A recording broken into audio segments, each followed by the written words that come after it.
إذا الشمس كورت وإذا النجوم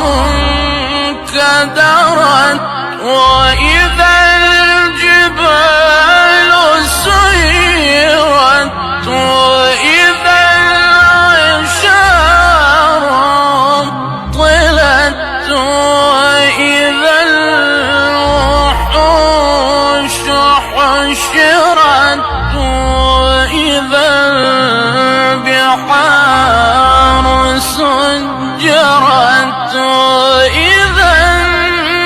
النفوس زوجت